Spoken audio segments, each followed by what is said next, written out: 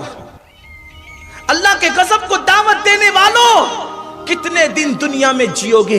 قبر میں ڈال دیے جاؤ گے، لوگوں کی ہڈیاں بھی پگھل جاتی ہے قبروں کے اندر، ہڈیاں بھی پگھل جاتی۔ اللہ کے عذاب سے بچو، اللہ کے عذاب سے ڈرو، اللہ کے غضب کو دعوت مت دو، کیونکہ گناہ کر کے کبھی کسی کو سکون بھی نہیں ملتا، کسی کو کبھی عزت اور وقار بھی نہیں ملتا۔